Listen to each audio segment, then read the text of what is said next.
আসসালামু আলাইকুম বন্ধুরা, কেমন আছো তোমরা সবাই? আশা করি তোমরা সবাই খুব ভালো আছো। চলে এলাম রবি টেকনিক স্কুলের আরেকটি লাইভ ক্লাস নিয়ে।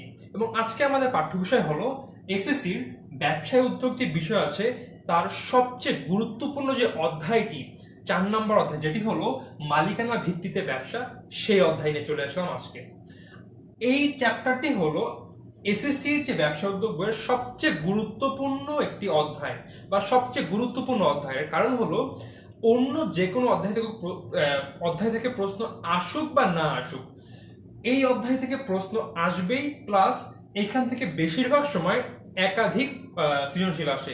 সাধারণত সব জায়গায় দুটি আসে, অনেক অনেক ক্ষেত্রে তিনটিও চলে আসে। এবং শুধুমাত্র এসএসসি না, এইচএসসি তেও এই যে অধ্যায়টি আছে, মানে এই টপিকের যে অধ্যায়, সেখান থেকে অলওয়েজ একের অধিক প্রশ্ন আসে।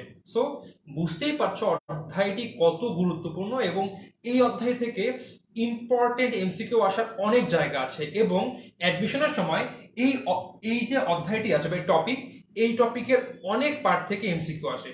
সো বুঝতেই পারছো অধ্যায় এবং এই অধ্যায়টি কত বেশি গুরুত্বপূর্ণ। তো তোমরা যারা আছো সবাই এখনই খাতা কলম নিয়ে বসে পড়ো এই অধ্যায় সম্পর্কে জানার জন্য। তবে ক্লাস শুরুর আগে আমি ধন্যবাদ জানাবো গুড লাক স্টেশনারিকে, কারণ তাদের সার্বিক সহযোগিতা ছাড়া আমরা রবি টেকনিক স্কুল কিন্তু কখনো তোমাদের কাছে লাইভ ক্লাসের সেশনগুলো আনতে পারতাম না। সো তাদেরকে আমরা আন্তরিকভাবে ধন্যবাদ জানাচ্ছি। আর ক্লাস শুরু করার আগে অবশ্যই কমেন্ট করে জানিয়ে দাও কে কোথা থেকে আছো। ক্লাসটি শেয়ার করো, রিয়েক্ট করো, বন্ধুদের মেনশন করো এবং তোমরা জায়গা করে নাও শ্রেষ্ঠ শিক্ষার্থীদের তালিকায়। সো এখন থেকে কমেন্ট শুরু করো যে কে কোথা থেকে জয়েন করছো। সবাই জয়েন করলেই আমি ক্লাসটি শুরু করে দিব। সো কমেন্ট করে জানিয়ে দাও যে কে কোথা থেকে আমার সাথে আছো।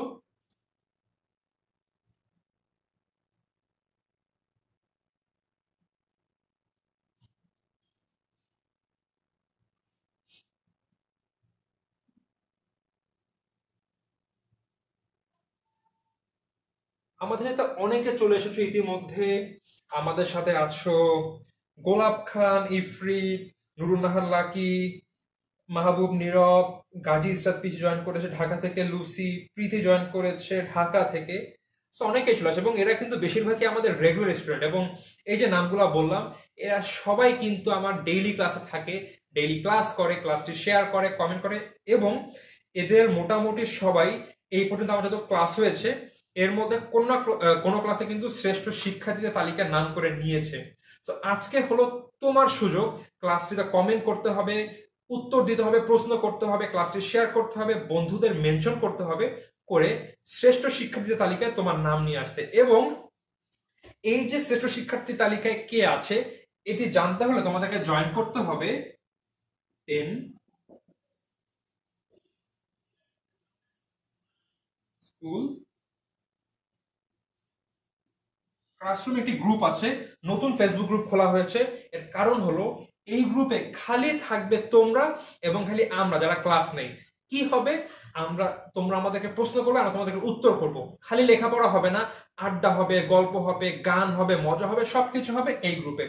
সেই গ্রুপটা অবশ্যই জয়েন করে নাও। এবং এই গ্রুপে কিন্তু চোখ রাখতে হবে যে তোমাদের মধ্যে থেকে কে আজকের ক্লাসে শ্রেষ্ঠ শিক্ষার্থীর জায়গাটি নিয়ে নিলে। সো অবশ্যই জয়েন করো এবং কমেন্ট করে জানিয়ে দাও তোমরা কে কোথা থেকে আছো। আলিফা জাহান বলছে আসসালামু আলাইকুম ভাই। ওয়ালাইকুম আসসালাম বাবু, কেমন আছো তুমি? তারপর আমাদের সাথে জয়েন করেছে আবিদ টাঙ্গাইল থেকে, কবির জয়েন করেছে চিটাগং থেকে, আবু রায়হান জয়েন বলছে হাই ব্রো। হ্যাঁ ভাইয়া, কেমন আছো? নীরব বলছে অলরেডি প্রথম স্থানে হ্যাট্রিক করে ফেলেছি। হ্যাঁ, নীরব কিন্তু পরপর 3টি ক্লাসে শ্রেষ্ঠ শিক্ষার্থীদের তালিকায় নাম নিয়ে এসেছে। সো এইবার কিন্তু আজকে তোমাদের কাজ হচ্ছে ক্লাস তো করে শিখবাই, সাথে নীরবকে বিট করা। দেখা যাক আজকে কে নীরবকে বিট করে নীরবের উপরে জায়গা করে নিতে পারে। ইশাক আরাফাত চৌধুরী চলে আসে, বলো ভাইয়া আমি আই এম লেট। না, লেট করনি, মাত্র ক্লাসে শুরু করেছে, এখনো কিচ্ছু মিস করনি। তাড়াতাড়ি কমেন্ট করে জানিয়ে দাও, তাহলে আমি ক্লাসটি শুরু করে দিব।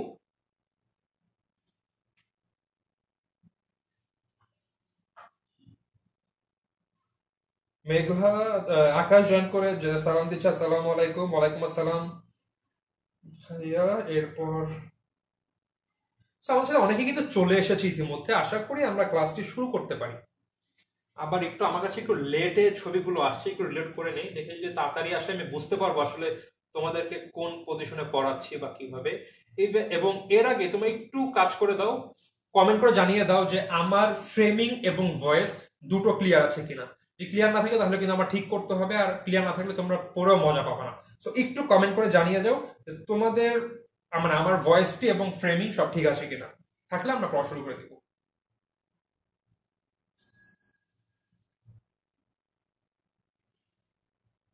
আলিফা জাহান ঢাকা থেকে আছে। নীরব বলছে চ্যালেঞ্জ গ্রহণ, দেখা যাক নীরব কাছে কে বিট করতে পারে। আমি চাই আমার সকল শিক্ষার্থীর নাম এই শ্রেষ্ঠ শিক্ষার্থী তালিকায় আসুক, কিন্তু এটা তো আর সম্ভব না, কারণ প্রতিদিন ক্লাস দেখা করে হয়তো বা কমেন্ট করে অ্যাটলিস্ট এখান থেকে 70-80 জন 100 জন, অনেকে শেয়ার করে 50-60টা শেয়ার করে, অনেকে প্রচুর কমেন্ট করে। বাট এটা তো আসলে সম্ভব হয় না সবার নাম দাও, আর সবার নাম দিলে মজাও থাকবে না। সো সবচেয়ে বেশি যে করবে তার নামই কিন্তু আসবে। রায়হান বলছে ভালো আছি, আপনি কেমন আছেন? আলহামদুলিল্লাহ ভাইয়া ভালো আছি। আর একটা তোমাদের তথ্য দিতে চাই, আমাদের টেলমি স্কুলের কিন্তু একটি অ্যাপ আছে, তোমরা জানো নিশ্চয়ই। ইভেন অ্যাপের লিঙ্কটা কিন্তু আমি ক্যাপশনে দিয়েছি। সেটি হলো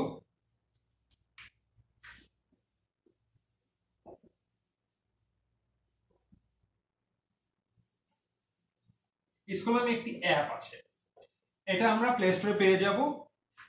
তোমরা কি বলতে পারবে এখন আমাদের এই অ্যাপ থেকে মোট কত শিক্ষার্থী লেখাপড়া করছে একসাথে? বলতে পারবে? এর সংখ্যা হলো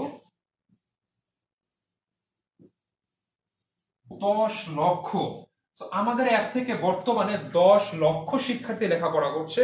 এর মধ্যে হয়তোবা তোমাদের মধ্যে অনেকে আছে, আবার অনেকে এখনো জয়েন করোনি। তো অ্যাপটি নামিয়ে এখন নিজে সাইন ইন করে নিজে একটি অ্যাকাউন্ট খুলে ফেলো এবং সেখান থেকে লেখাপড়া করো।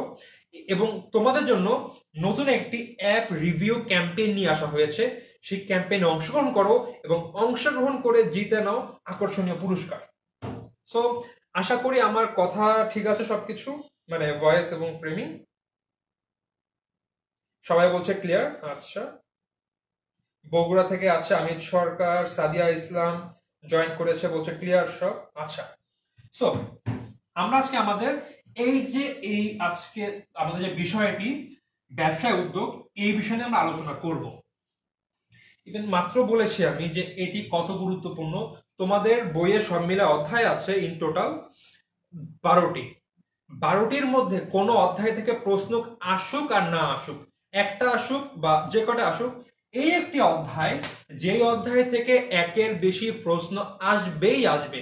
দুই এক সময় হয়তো আসে না, এক প্রশ্ন আসে, বাট প্রশ্ন ফার্স্ট অফ অল আসবে তো মাস্ট তোমাদের এসএসসি পরীক্ষায়, এবং একের অধিক প্রশ্ন হয় এবং অনেক সময় 3টি পর্যন্ত প্রশ্ন হয়ে যায়। সো এই অধ্যায়ের গুরুত্ব বুঝছই। একইভাবে এইচএসসি তেও কিন্তু এই অধ্যায় থেকে একের অধিক প্রশ্ন হয়। এবং সর্বশেষ হচ্ছে আমাদের অ্যাডমিশন টেস্ট, মানে যে টেস্টটি আসে, সেখানে কিন্তু এই অধ্যায়ে কিছু গুরুত্বপূর্ণ জায়গা আছে, যেরকম রাষ্ট্রীয় ব্যবসা, সমবায় ব্যবসা, অংশীদারি ব্যবসা। সেখান থেকে আমি নিজে এমসিকিউ পেয়েছি পরীক্ষার সময়। ইভেন আমার যে পূর্ববর্তী ব্যাচের শিক্ষার্থী আছে, বেশিরভাগ ব্যাচই কিন্তু এই অধ্যায় থেকে প্রশ্ন পেয়েছে। সো শুধুমাত্র এসএসসি না, এইচএসসি এবং অ্যাডমিশনের যে শিক্ষার্থী আছো, সবাই তোমরা ক্লাসে জয়েন করে ফেলো। সো মালিকানা ভিত্তিতে ব্যবসা, আমরা পূর্ববর্তী ক্লাসে জেনেছি কি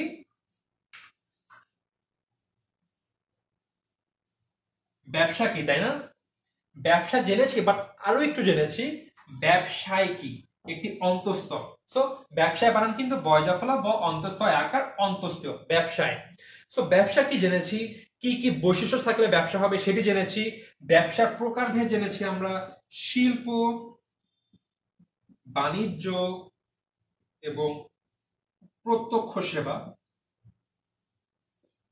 সো এগুলো আমরা জেনেছি, এবং আমরা ব্যবসা সংক্রান্ত আর অনেক কিছু জেনেছি। সো তোমরা আগের ক্লাসটি করলেই দেখে যাবে এখানে আমরা কি কি জেনেছি বা কি কি অনেক কিছু মানে কি করতে পেরেছি, সব ক্লিয়ার হয়েছি।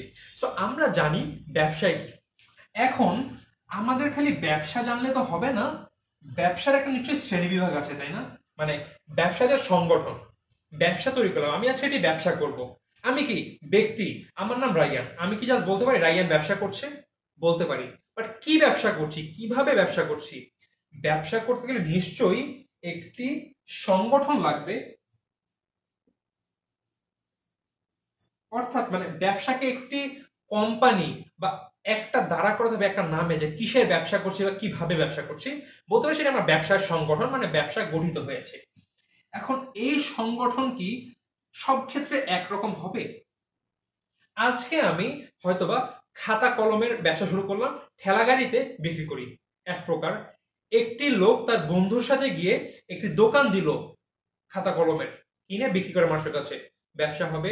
বা বড় বড় যে কোম্পানি যেরকম আমরা ধরতে পারি আমাদের বসুন্ধরা বা ফ্রেশ, এরাও কিন্তু কাগজ খাতা বের করে। সো এরাও কিন্তু এক প্রকার ব্যবসা। দেখো, আমি ঠেলা গাড়িতে এই খাতা বিক্রি করছি, আমি ব্যবসা করছি। দুইজন ব্যক্তি, দুই বন্ধু মিলে একটি দোকান দিয়েছে, সেটি একটি ব্যবসা। আবার বসুন্ধরা কোম্পানি বিশাল আকারে কারখানা দিয়ে কাগজ কলম বা খাতা কিন্তু তৈরি করছে, এটিও ব্যবসা। তো নিশ্চয়ই সব ব্যবসা একরকম না, ব্যবসার মধ্যে নিশ্চয়ই কোনো কিছু ভাগ আছে বা প্রকারভেদ আছে, তাই না? আমরা এই অধ্যায় সেই প্রকারভেদ গুলো নিয়ে জানবো, যে এই ব্যবসাকে কি কি ভাগে বা ব্যবসায় সংগঠনকে কি কি ভাগে ভাগ করা যাচ্ছে। এবং এটি হবে মেনলি মালিকানা ভিত্তিতে, মানে মালিক কয়জন তার উপর ভিত্তি করে। মালিকানা ভিত্তিতে কিন্তু ব্যবসার সাইজ, মূলধনের পরিমাণ, পরিচালনা সবকিছু পার্থক্য হবে বা একটা থেকে আরেকটা আলাদা হবে। সো এই ব্যবসায় সংগঠনকে মূলত 5টি ভাগে ভাগ করা যায়, মূলত 3 ভাগে। মূলত ছিল এক মালিকানা, একটি এক মালিকানা, একটি হলো অংশীদারি, একটি হলো যৌথ মূলধনী, এবং আরো দুটি আছে। এই দুটো হচ্ছে সবচেয়ে গুরুত্বপূর্ণ এবং নর্মাল, বেশিরভাগ এই সংগঠনে এই টাইপের। বাট আরো দুটি গুরুত্বপূর্ণ আছে, এবং সেই দুটি হলো সমব্যয় এবং রাষ্ট্রীয়। ব্যবসাকে আমরা আরো কিছু ভাগ করা যেতে পারে, বাট মূলত এই 5 ভাগে করা যায়। এই 5 ভাগের মধ্যে আবার 3 ভাগ হচ্ছে সবচেয়ে কমন। এখন এগুলা কেন কমন বা কি, এগুলো আমরা যখন অধ্যায় শেষ করব তখন তোমরা নিজেরাই জানবে এগুলো কেন বেশি কমন, এবং তোমরা বুঝতে পারবো তোমাদের বাসার আশেপাশে যেসব ব্যবসা আছে সেগুলো কার মধ্যে পড়েছে। দেখো, এখন দেখো, তোমরা দুই বন্ধু, একজন পড়ছো সায়েন্সে, একজন কমার্সে। এখন তুমি একটা জিনিস পারো, দোকান দেখে বলে দিলা এটা এক মালিকানা ব্যবসা, ওটা দেখে বলে দেবা এটা দুই অংশীদারি ব্যবসা। বিষয়টা মজার না? আমরা যে দোকানপাটে বা আমাদের নিত্য প্রয়োজনীয় সবকিছু কিনি, সেগুলো কোন ধরনের ব্যবসা সংগঠন, এই অধ্যায়টি পড়লে তোমরা ইজিলি চুটকি দিয়ে বলে দিতে পারবা যে এটা এই ধরনের ব্যবসা। সো এখন পারান ওইটা তো আমরা অবশ্যই শিখবো, লেখাপড়া কিন্তু খালি পরীক্ষা না জানার জন্য। বাট হ্যাঁ, পরীক্ষাও একটি ব্যাপার, পরীক্ষা দিতে হবে, একটু ভালো মার্কস পেতে হবে, ভালো জায়গা চান্স পেতে হবে। সো এর জন্য আমরা 5টি বিষয় জানবো। বাট এর মধ্যে আমাদের আজকে ক্লাসের বিষয়বস্তু ছিল 3টি: এক মালিকানা, অংশীদারি এবং রাষ্ট্রীয়। আমি চাইলেই কিন্তু 5টি এক ক্লাসে শেষ করতে পারতাম, বাট যেহেতু এই অধ্যায় সবচেয়ে বেশি গুরুত্বপূর্ণ, সো অবশ্যই আমাকে অধ্যায়টি একটু ভালোভাবে পড়াতে হবে, একদম সব ভিতরে গিয়ে পড়াতে হবে, একদম সব ভাগ করে ভালো মতো। সো এই অধ্যায় আমরা আজকে পড়বো হোয়াট ইজ এক মালিকানা ব্যবসা, হোয়াট ইজ অংশীদারি এবং হোয়াট ইজ রাষ্ট্রীয় ব্যবসা। এই তিনটির মধ্যে সবচেয়ে বেশি আবার গুরুত্বপূর্ণ হলো 3 স্টার হচ্ছিল অংশীদারি, এখান থেকে সৃজনশীল আসে। এক মালিকানা 2 স্টার, এখান থেকে এমসিকিউ আসে এবং সৃজনশীল আসে। আর রাষ্ট্রীয় ব্যবসায় খুব কম সময় সৃজনশীল আসে, বেশিরভাগ ক্ষেত্রেই খালি এমসিকিউ আসে।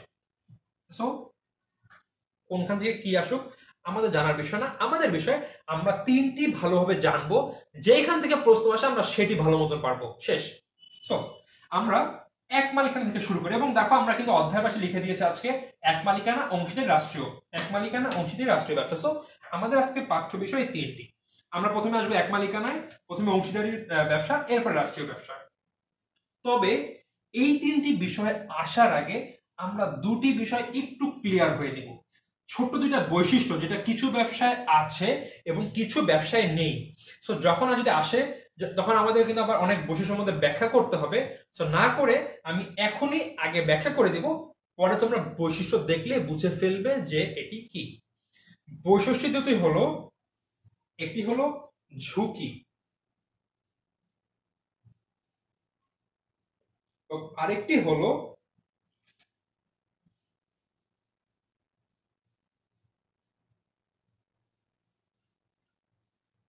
পৃথক সত্তা।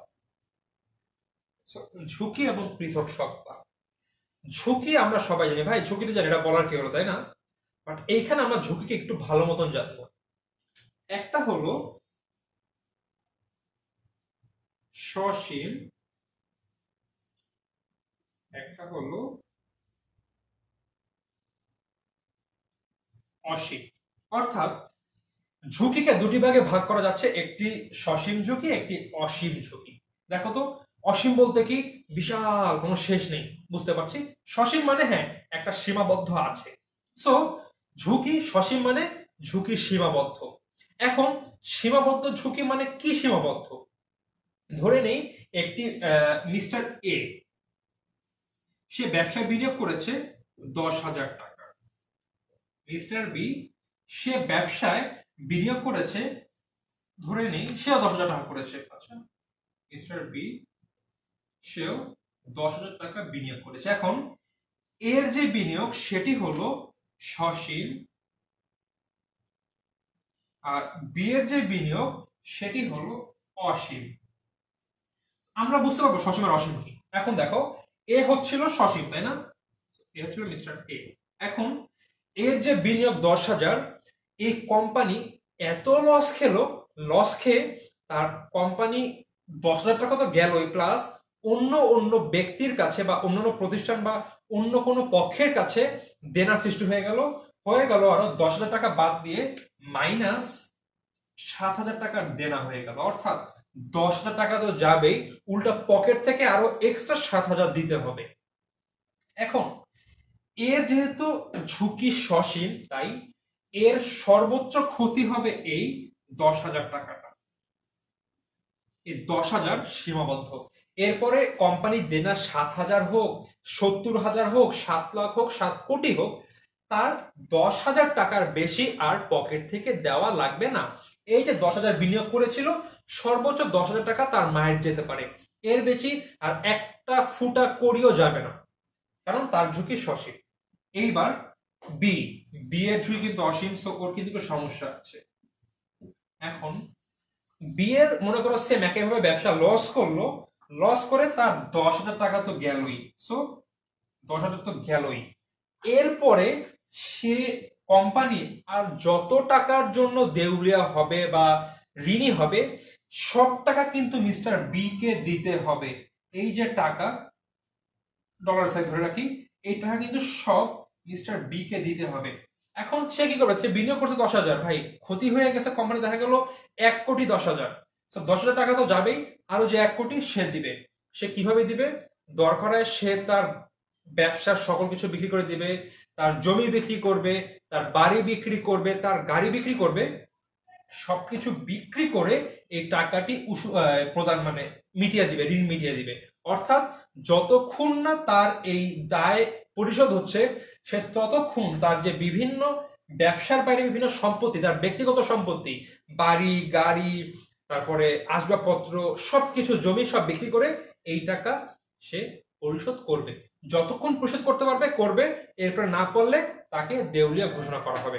তো এটি হলো সসীম এবং অসীম। অর্থাৎ সসীম হলো আমার ঝুঁকি সীমিত, যতদূর বিনিয়োগ করেছি আমার ঝুঁকি ততদূর। আর অসীমের ক্ষেত্রে আমার ঝুঁকির শেষ নাই, আমার বিনিয়োগের টাকা তো মাইল যাবেই, আরো কত টাকা যাবে সেটি বলতে পারি না, এবং আরো বেশি টাকা হলে আমার ব্যক্তিগত সম্পত্তি বিক্রি করে সেই ঝুঁকি পরিশোধ করতে হবে।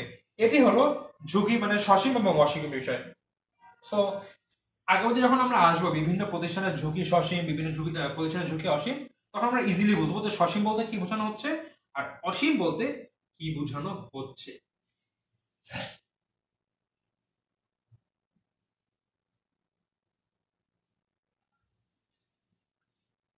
পৃথক সত্তা। পৃথক সত্তা বলতে কি বোঝায় বলতো? পৃথক, আলাদা, সত্তা।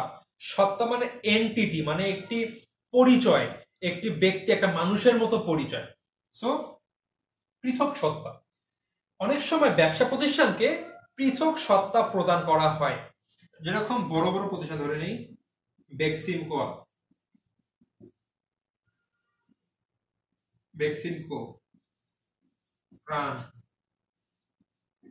এসালন, অ্যাপেল, মাইক্রোসফট, এই যে বিভিন্ন কোম্পানি আছে না, যদি মনে করো আজকে এই অ্যাপেল খুব 2 নাম্বার পণ্য বিক্রি করলো, তাদের ভিতরে আমি জাস্ট উদাহরণ হিসেবে বোঝা অ্যাপেল বাদ দিই, ধরে নিই আমরা একটা কোম্পানির নাম কোকোনাট, কোকোনাট, এরা মনে করো কম্পিউটার বিক্রি করে, পিসি বিক্রি করে, এরা হচ্ছিল পৃথক সত্তা অধিকারী এই কোম্পানিটা। এখন এরা মনে করো কম্পিউটার পিসি বিক্রি করলো 2 নাম্বার বা নকল, তারা ই করলো যে আমরা মানে ভিতরের কমিটি মানে অসাধু ব্যক্তি ছিল কিছু ম্যানেজার, তারা বললো যেহেতু আমাদের লাভ হচ্ছে না, আমরা কাজ করি কিছু 2 নাম্বার কম্পিউটার বিক্রি করি দাম বেশি নিয়ে, বিক্রি করলো 2 নাম্বার নকল। এখন যারা কিনবে তারা তো কদিন পর ইউজ করে দেখবে যে নষ্ট হয়ে গেছে, তারা যদি কেস করে, এই কেসটা গিয়ে পড়বে এই যে কোকোনাট কোম্পানি, কোকোনাট কোম্পানি এদের উপর। এই কোম্পানি একটা কোম্পানি হয়ে একটা বস্তু হয়ে তার নামের উপরে এই মামলা দায় করা হবে, বা এই কোম্পানি নিজের নামে একটা স্বাক্ষর বা সিল রাখবে, এই কোম্পানি নিজের নামে ব্যবসায় লেনদেন করতে পারবে, চুক্তি করতে পারবে। অর্থাৎ একটি প্রতিষ্ঠান হয়েও সে একটি ব্যক্তির মতো সকল সুবিধা বা সম্মান এই জিনিসগুলো ভোগ করতে পারবে বা অধিকার ভোগ করবে। তো এটি হলো পৃথক সত্তা, অর্থাৎ একটি ব্যক্তি না হয়েও ব্যক্তির ন্যায় বিভিন্ন সম্মান অধিকার পাওয়াই হচ্ছিল পৃথক সত্তার অধিকারী। তো আশা করি আমরা ঝুঁকি এবং পৃথক সত্তা বুঝতে পেরেছি, গুরুত্বপূর্ণ দুটি বিষয়। যদি এই দুটো আমরা বুঝি, আমাদের সামনে অনেক কিছু ইজি হয়ে যাবে বোঝার। তুমি একটু কমেন্টে জানিয়ে দাও তো যে তোমাদের এই দুটো বুঝতে কোনো অসুবিধা হয়েছে কিনা, কারণ যদি এই দুটো আমরা ইজিলি বুঝে ফেলি, আমরা এক মালিকানা, অংশীদারি বা রাষ্ট্রীয়, এতে বিভিন্ন বিষয় আমরা ইজিলি বুঝে ফেলবো। তো আমাকে কমেন্টে জানিয়ে দাও তো যে তোমরা কেমন কি বুঝছো।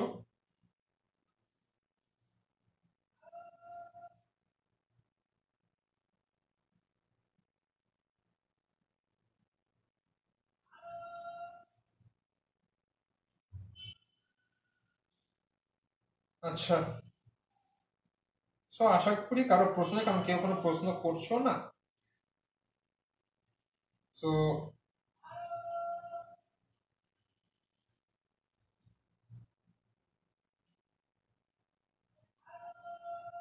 তাহলে আমরা আগাতে পারি আশা করি। বুঝতে পেরেছে, আচ্ছা। আচ্ছা, এফএস বলছে এক মালিকানা সামনে এক মালিকানা কত সালে প্রতিষ্ঠিত হয়? ভাইয়া এর কোনো নির্দিষ্ট সাল নাই বা কোনো কিছু নাই যে কবে প্রতিষ্ঠিত হয়েছে। এটি অনেক আগে থেকে, সবচেয়ে প্রাচীন প্রতিষ্ঠান হচ্ছিল এক মালিকানা, তখন থেকেই এটি হয়ে আসছে। তো আমরা এখন আস্তে আস্তে যাবো যে এক মালিকানা কি এবং এক মালিকানা কি, অংশীদারি কি, যৌথ মূলধন সরি রাষ্ট্রীয় ব্যবসা কি, এগুলোর বৈশিষ্ট্য সম্পর্কে জানবো। সো প্রথমেই চলে আসবে আমাদের এক মালিকানা। আচ্ছা, এটাকে আমরা এই জায়গায় রাখি। প্রথমে আমাদের আসলো এক মালিকানা। সো এক মালিকানা ব্যবসায়টি কি? দেখো, নাম কি বলছে, একটু কি বাঁকা হয়েছে? আই থিঙ্ক এবার ঠিক আছে। আচ্ছা, এক মালিকানা, মালিকানা এর আগে এক আছে, মানে বোঝাই যাচ্ছে একজন মালিক। তো এক মালিকানা ব্যবসা সেগুলাই যেসব ব্যবসায় মাত্র মানে সবচেয়ে বড় বৈশিষ্ট্য মাত্র একজন মালিক থাকবে। সো যেই সব ব্যবসা প্রতিষ্ঠান মালিক একজন, তাকেই বলা হচ্ছে এক মালিকানা ব্যবসা। এখন বলো, একটা প্রতিষ্ঠানের মালিক একজন, সো ব্যবসা লাভ হলে কে কয়জন নিবে? সেই একজন। ক্ষতি হলে কে বহন করবে? সেই একজন। ব্যবসা পরিচালনা কে করবে? সেই একজন। ঝুঁকি হলে সেই একজনই নিবে। ব্যবসার টাকা কে গুছাবে? সেই একজনই ব্যক্তি। সো এক মালিকানা ব্যবসা সেই ব্যবসাগুলো যে ব্যবসায় মালিক থাকবে একজন এবং একজন ব্যক্তি তার নিজস্ব মূলধন বিনিয়োগ করে ব্যবসায় এককভাবে পরিচালনা করবে। এখন সংজ্ঞা বিভিন্ন বই বিভিন্ন আছে, বাট সবচেয়ে বেসিক হলো মানে মেন সংজ্ঞা, যে ব্যবসা প্রতিষ্ঠানের মালিক মাত্র একজন তাকে বলা হচ্ছে এক মালিকানা ব্যবসা। বাট আমাদের বইয়ে একটু ভালোভাবে বলা আছে এক মালিকানা ব্যবসার সংজ্ঞাটি, আমরা ওইটা ফলো করব। সো এক মালিকানা ব্যবসা জেনে গেলাম, মালিক একজন, সেটাকে বলবো এক মালিকানা ব্যবসা। এখন এর কিছু বৈশিষ্ট্য আছে, সবগুলোর জন্য মোটামুটি সেম বৈশিষ্ট্য। সো আমি বৈশিষ্ট্য নাম আগে লিখে ফেলি, তারপর আমি সেগুলো নিয়ে ব্যাখ্যা করব। সো প্রথমে আসলো, একে হবে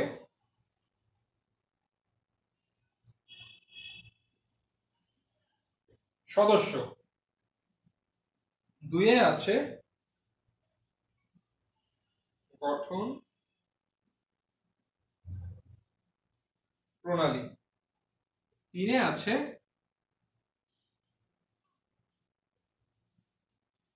মূলধন, চারে হলো চারে তো না, আরেকটি হলো আকার।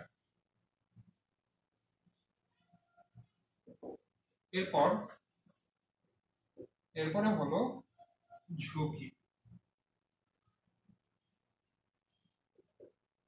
এরপর হবে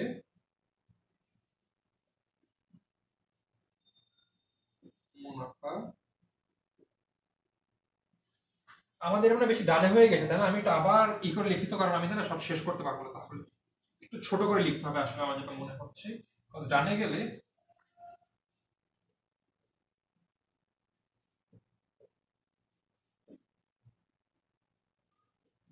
সদস্য, মূলধন,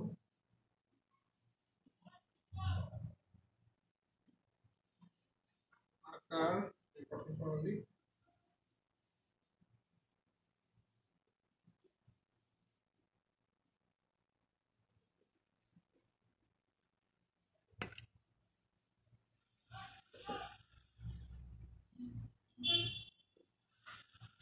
ঝুঁকি, মুনাফা, পরিচালনা।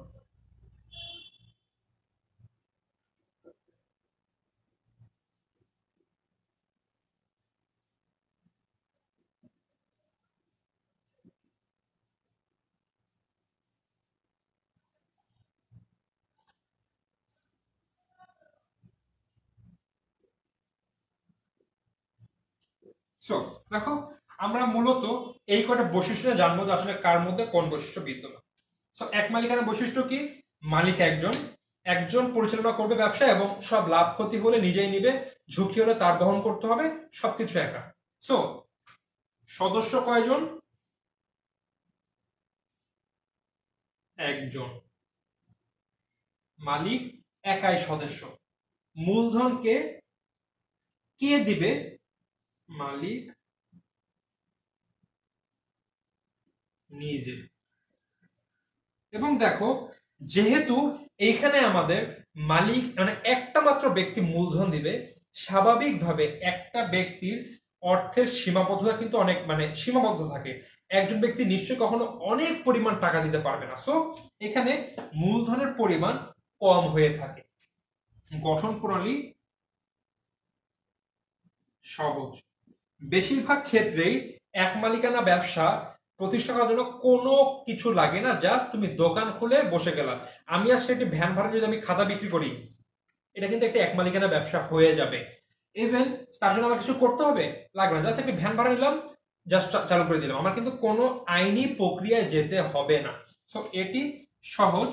এবং কিছু যেরকম যদি পৌরসভার আন্ডারে হয় বা কোনো মনে করো সিটি কর্পোরেশনের আন্ডারে হয়, সেই ক্ষেত্রে জাস্ট সিটি কর্পোরেশনে গিয়ে বা পৌরসভায় গিয়ে যে আমি ব্যবসা করতে যাচ্ছি, একটা ব্যবসা করলাম, জাস্ট ওদের একটু বলে আসতে হয়। সো এর গঠন প্রণালী অনেক সহজ। আকার দেখো, বলতো, যেহেতু একজন ব্যক্তি চালাবে, টাকা দিবে সে একজন নিজে, স্বাভাবিকভাবে আকারটি কিন্তু ছোট হওয়ার কথা। কারণ সদস্য একজন, টাকা নিজে দিবে, আমি একজন ব্যক্তি, আমি কত টাকা দিতে পারবো? আহামরি কিন্তু দিতে পারবো না, এখানে নির্দিষ্ট পরিমাণ টাকায় দিতে পারবো। দেওয়ার পরে সেইভাবে কিন্তু তাহলে কিন্তু ব্যবসাটি ছোটই হবে, যেহেতু মালিক একা এবং টাকার পরিমাণ কম। এখন দেখো, এই যে ঝুঁকি চলে আসলো। ঝুঁকি, আচ্ছা এটা কাজ করি, মুনাফা বা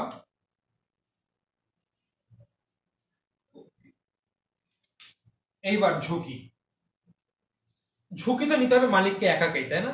এবার বলো তো, এক মালিকানা ব্যবসায় ঝুঁকি কেমন? এর ঝুঁকি হলো অসীম, মাত্র ছিল সসীম, অসীম। অসীম হলে কি? প্রয়োজনে মালিককে তার নিজের ব্যক্তিগত সম্পত্তি বিক্রি করে ব্যবসায় দেনা পাওনা মিটাতে হবে। সো এর ঝুঁকি হলো অসীম।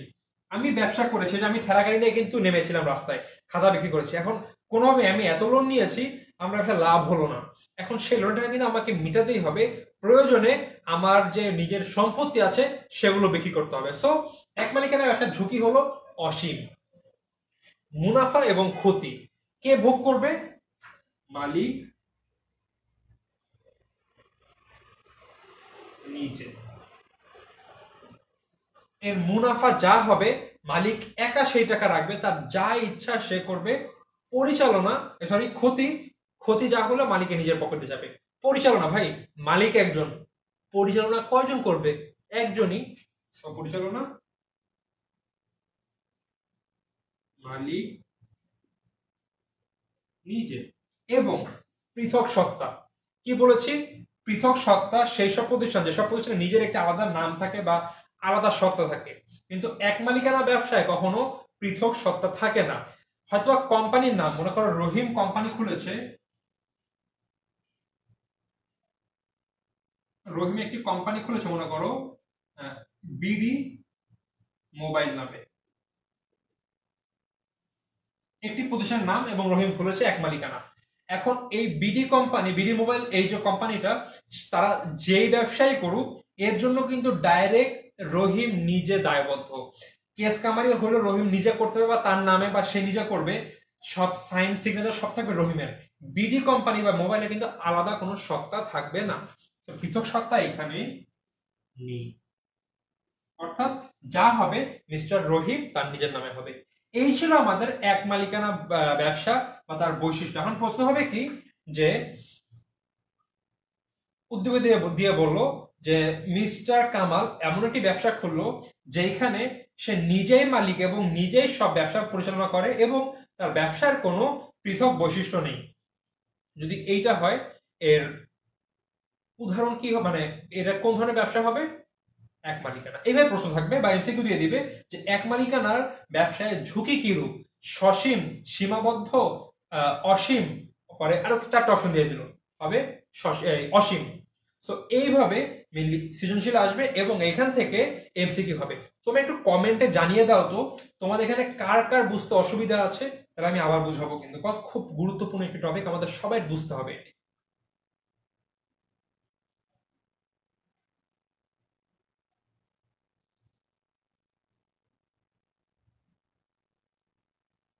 গোলাপ খান বলছে দেখো, শহর বা পৌরসভা এলাকায় ট্রেড লাইসেন্স গ্রহণ করতে হয়। হ্যাঁ, গঠন প্রণালীতে এই যে বলেছে যদি শহর বা মানে পৌরসভা হয় সেই ক্ষেত্রে সেখান থেকে গিয়ে একটি ট্রেড লাইসেন্স সংগ্রহ করতে হয়, কারণ এক মালিকানা খুব বেশি ঝামেলা নাই। বাট যদি শহর বা পৌরসভা হয় তাহলে সেখানে গিয়ে আমাদের ট্রেড লাইসেন্স সংগ্রহ করতে হবে। সংগ্রহ করলেই আমরা ইচ্ছা মতন ব্যবসা করতে পারবো।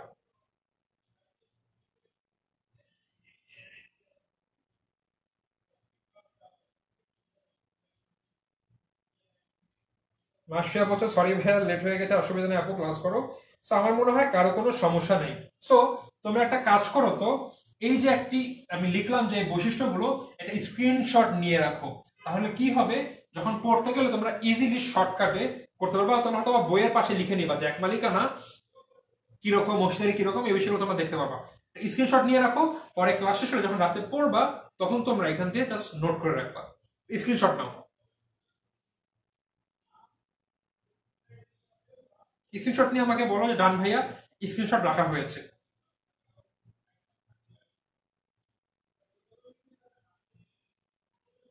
আচ্ছা, আমাকে রাসেল খান বলেছে পৃথক সত্তা কি। তো ভাইয়া, পৃথক সত্তা হলো, যেটা ছিল পৃথক সত্তা, অনেক সময় বিভিন্ন কোম্পানিকে পৃথক সত্তার অধিকার মানে দেওয়া হয়। পৃথক সত্তা কি? আলাদা একটি সত্তা। এটি হলো মেনলি একটি কোম্পানি একটি বস্তু হয়েও একটি ব্যক্তির ন্যায় সব অধিকার বা সম্মান সবকিছু পেয়ে থাকে। একটি কোম্পানি, বেক্সিমকো একটি কোম্পানি, তবে তারা কিন্তু নিজেদের নামে ব্যাংক অ্যাকাউন্ট খুলতে পারে, নিজেদের নামে সিল থাকে, নিজের নামে নিজে মানে তার নামে আলাদা সিল থাকে, এবং তারা চাইলে বেক্সিমকো নাম দিয়ে কাউকে বিভিন্নভাবে কেস দিতে পারে, বা যদি কোম্পানির উপরে কেস হয় মালিকের উপর না হয় বেক্সিমকোর উপরে কেসটি পড়বে। সো এগুলো কিন্তু একটি ব্যক্তির অধিকার এই কাজগুলো। বাট একটি কোম্পানি যখন এইসব অধিকার পেয়ে থাকে তখন তাকে বলা হয় পৃথক সত্তার অধিকার। সো এক মালিকানা ব্যবসায় পৃথক সত্তা নেই, মানে এইখানে যে কাজগুলো হবে এই কোম্পানির নামে মানে একটি এক মালিকানা কোম্পানির নামে যেসব ব্যাংক অ্যাকাউন্ট খোলা হবে, লেনদেন হবে, সব হবে এই কোম্পানির মালিকের নামে। আর যেসব প্রতিষ্ঠানের পৃথক সত্তা আছে সেইখানে কোম্পানি নিজের নামে এই কাজগুলো করতে পারবে। তোমরা একটু বলো তো আমার কি ফ্রেমিংটা কি মানে একটু ঝামেলা হয়েছে বা একটু কি ঘোলা হয়ে গিয়েছে?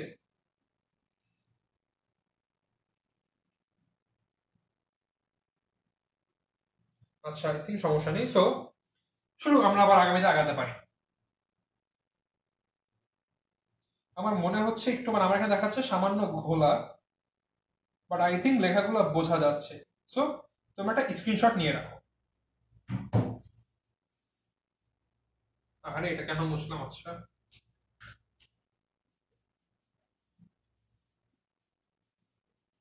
এই ছিল আমাদের এক মালিকানা ব্যবসার কাহিনী। তো এক মালিকানা ব্যবসা শেষ। তো মুছে দিব।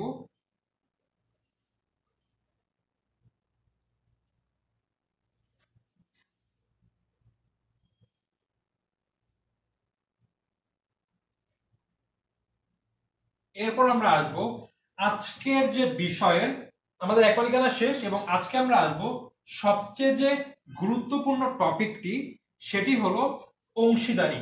এবং এখান থেকে সবচেয়ে বেশি প্রশ্ন হয়, সো এটা আমরা একটু মনোযোগ দিয়ে পড়বো।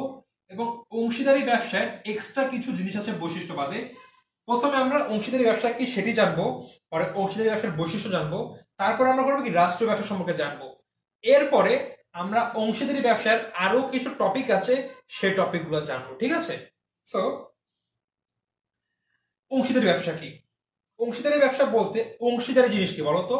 কয়েকজন ব্যক্তি একত্রিত হয়ে কোনো কিছু করবে অংশীদারিত্ব রেখে। অর্থাৎ মনে করা, এখানে আমার দুজন স্টুডেন্ট ধরে নেই,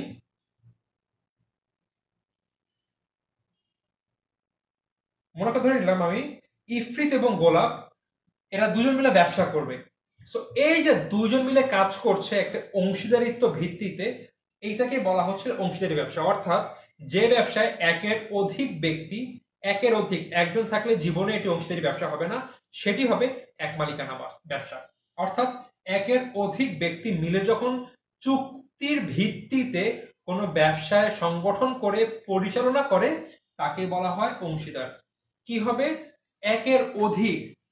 তো একের অধিক বলতে কি হবে বলতো? সংখ্যা তোমরা কি জানো? একটু কমেন্টে বলো তো তোমরা যে অংশীদারি ব্যবসার সদস্য কতজন যারা পড়েছো, একটু কমেন্ট আমি দেখে নিই। বলতে হবে যে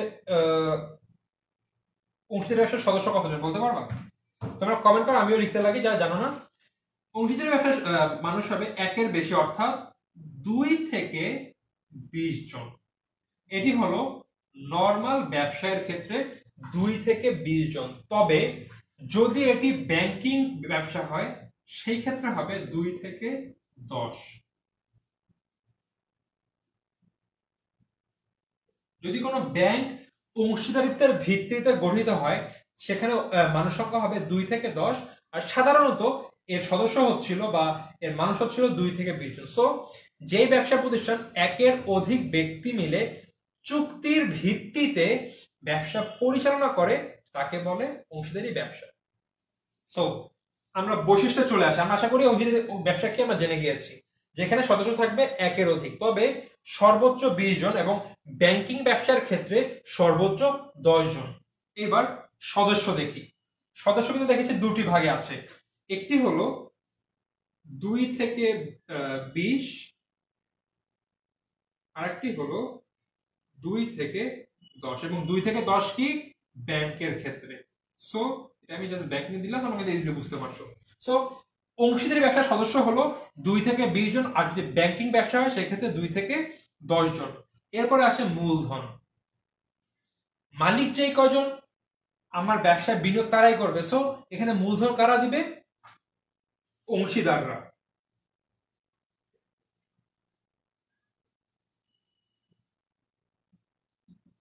অংশীদারেরা ব্যবসায় সকল মূলধন দিবে বা বিনিয়োগ করবে। তারা কিভাবে দিবে সেটি পরের কথা। হয়তো বা একজন ব্যক্তি নিজে জমানো টাকা দিল, একজন ব্যক্তি তার বাবার কাছ থেকে লোন নিল, একজন ব্যাংকের থেকে লোন নিল, সেটি ভিন্ন বিষয়। এখানে মূলধন দিবে হচ্ছিল অংশীদাররা। গঠন প্রণালী। গঠন প্রণালী এখানে একটু এটি সহজভাবেও করা যায়, কঠিনভাবেও করা যায়, এর ভিত্তি আছে। কঠিনভাবে করলে বিভিন্ন সুবিধা পাওয়া যায়, সহজভাবে পড়লে সে হয়তো বা কিছু সুবিধা পাওয়া যাবে না। তো এটাকে বলা হচ্ছিল মেনলি এখানে চুক্তির বিষয়টি আছে, এবং চুক্তির বিষয়টা আমি পরবর্তীতে টপিক পড়ানোর শেষে আমি চুক্তি নিয়ে আলোচনা করব। তো এখানে একটু একটু কঠিন আছে, এটি নর্মাল ব্যবসার মধ্যে এক মালিকানা ব্যবসা না, এক মালিকানা ব্যবসা হচ্ছে একটু কঠিন। সো এবারে আকার দেখো, আগে মালিক ছিল একজন, টাকার পরিমাণ কম, এখন মালিক হয়েছে একাধিক, প্রায় 2 থেকে 20 জন হতে পারে। তো 2 থেকে 20 জন টাকা দিলে নিশ্চয় টাকার পরিমাণ বেশি হবে, টাকার পরিমাণ বেশি হবে, শ্রম বেশি হবে, সো আকার কিন্তু একটু বড় হবে। সো আমরা ধরতে পারি মাঝারি বা বৃহৎ হতে পারে, কিন্তু সাধারণত মাঝারি হয় বা বৃহৎ হতে পারে। ঝুঁকি এক মালিকানা ব্যবসার মতো সেম একইভাবে এই ব্যবসার ঝুঁকি হলো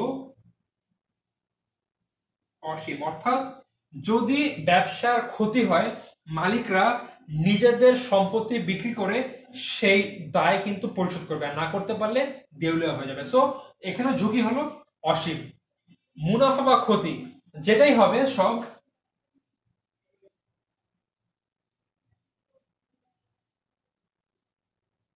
অংশীদারেরা নিজেদের মধ্যে বন্টন করবে।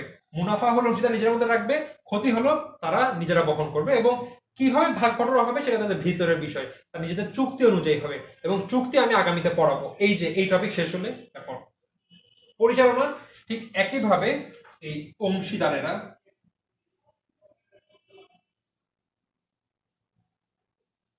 অংশীদারেরাই কিন্তু এই ব্যবসা পরিচালনা করবে।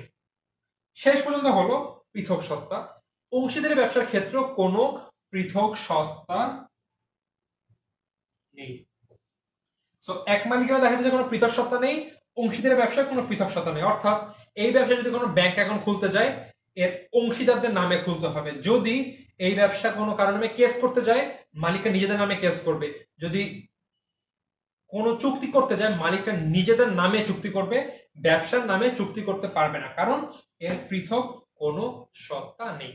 এটা হলো অংশীদারের ব্যবসায়ের মূল যেই বৈশিষ্ট্য সেগুলো। তবে এই ব্যবসায় আরো কিছু বিষয় আছে, কিছু টপিক। সেই টপিক হলো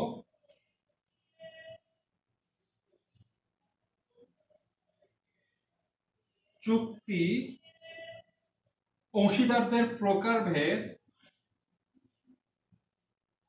এবং অংশীদারদের বিলোপ সাধন। এই যে 3টি টপিক, 1টি 2টি 3টি, এটি আমি তোমরা যখন অংশীদার ব্যবসা কি জানলা, এইটা করে আমি তোকে রাষ্ট্রীয় ব্যবসা শেষ পর্যন্ত আমি সব লিখে নিয়েছি। শেষ করার পরে আমি এইগুলো আলোচনা করবো, কজ এগুলো হচ্ছিল সবচেয়ে ইম্পর্টেন্ট বিষয়।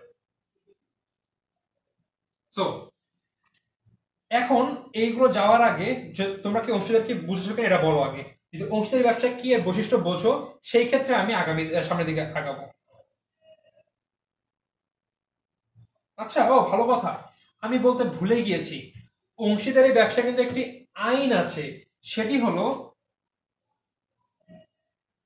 1932 সালের আইন। যেহেতু এখানে একাধিক ব্যক্তি জড়িত, সেই জন্য এখানে একটি আইন আছে, এবং যেটি হলো বাংলাদেশে 1932 সালের অংশীদারি আইন, এবং যত অংশীদারি ব্যবসা আছে সব এই আইনের উপর ভিত্তি করে পরিচালিত হয়ে থাকে। এবার তোমরা বলো তোমাদের কোনো সমস্যা আছে কিনা। দেখো তোমরা কমেন্ট করছো বলে কিন্তু আমি এটি ভুলে গিয়েছিলাম, আমি লিখলাম। যদি কমেন্ট না করতে আমার না থাকতে আমি হয়তো বা এটি নাই হয়ে যেত, এবং যারা পারতো না বা পড়েনি এখনো তারা কিন্তু বিষয়টি জানতেই পারতো না। তো ধন্যবাদ তোমরা যারা কমেন্ট করেছো। সো কারো কোনো কমেন্ট নেই এবং আশা মানে কোনো সমস্যা নেই, আশা করি কোনো কি হয়।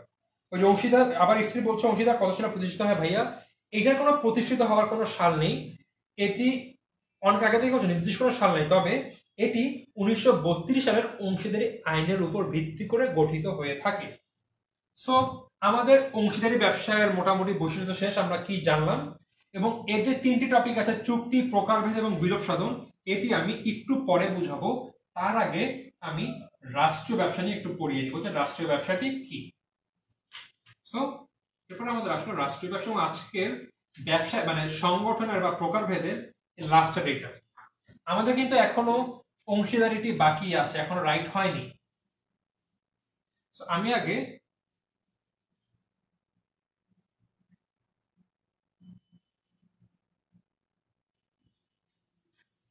এগুলো মুছে দেই। তোমাদের কমেন্টগুলো আমি ক্লাস শেষ করে পড়বো, আমাকে টপিকগুলো বুঝিয়ে নিই, কারণ আমি দেখছি যে তোমরা বেশিরভাগই সব আমাকে মানে সুন্দর করে নোট করে দিচ্ছ, যেটা সবার উপকার হবে। বাট আমি খালি ওই কমেন্টগুলো দেখছি যেখানে তোমরা কিছু বুঝতে পারছো না, যে ভাইয়া এইটা কি বুঝিয়ে দিন ওইটা কি।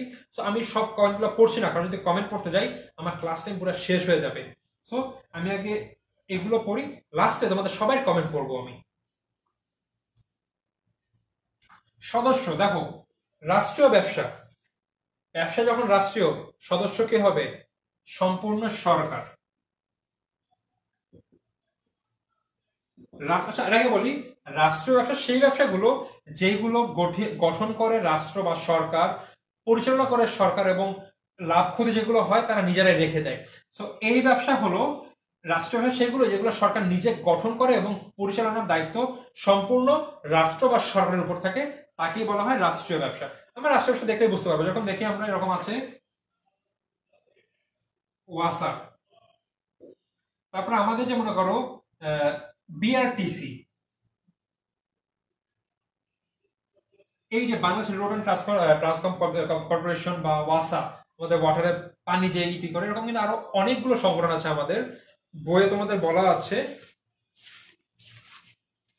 যেরকম বাংলাদেশ রাসায়নিক শিল্প, বিদ্যুৎ উন্নয়ন শিল্প, বাংলাদেশ ব্যাংক, বাংলাদেশ রেলওয়ে, বাংলাদেশ পর্যটন, বাংলাদেশ ব্যাংক যেটি আছে, এরকম আরো কিন্তু অনেক আছে। সব কিন্তু রাষ্ট্রীয় ব্যবসা, কারণ এগুলো গঠন করেছে সরকার, রাষ্ট্র বা সরকার, এবং পরিচালনার দায়িত্ব কিন্তু সরকারের উপরে। সো সদস্যকে সরকার, মূলধন কে দিবে? সরকার।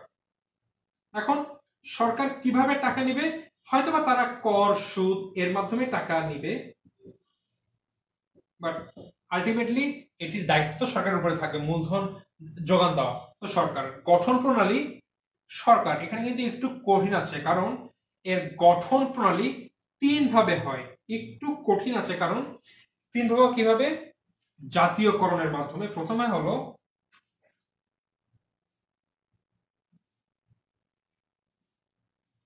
জাতীয়করণ,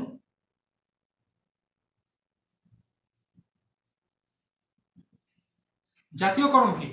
আমার একটি ব্যবসা আছে, আমি সরকারের না, আমার ব্যক্তিগত ব্যবসা, বাট সরকার আমাকে বললো তুমি আমার সাথে ভালো মতো পরিচালনা করতে পারছো না, বা তুমি যদি করো এখানে অনেক দেশের ক্ষতি হবে, তুমি এই আজকে থেকে এই ব্যবসা সরকারের। সরকারের এই অধিকার থাকে যে কোনো ব্যক্তির কাছ থেকে গিয়ে যে কোনো তাদের কোম্পানি নিয়ে নেওয়ার। জাতীয়করণের মাধ্যমে একটি পাবলিক কোম্পানি বা প্রাইভেট কোম্পানিকে সরকারি বা রাষ্ট্রীয় কোম্পানিতে চেঞ্জ করে নেওয়ার, এটাকে বলা হয় জাতীয়করণ। এইভাবে গঠন হতে পারে। তারপর রাষ্ট্রপ্রধান,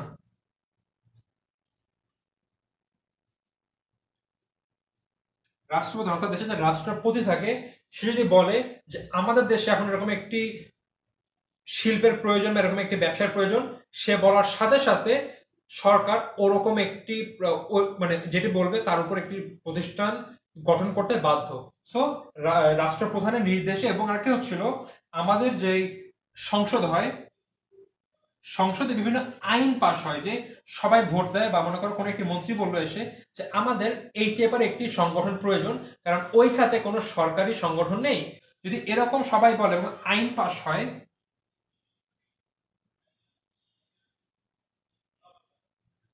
হয়, সেই ক্ষেত্রে নতুন করে একটি রাষ্ট্রীয় ব্যবসার সংগঠন গঠিত হবে। এখন এটি তোমাদের মোস্ট প্রবাবলি বইয়ে বলা নাই, বাট তোমরা জেনে রাখো যে রাষ্ট্রীয় ব্যবসা তিন ভাবে গঠন হয়।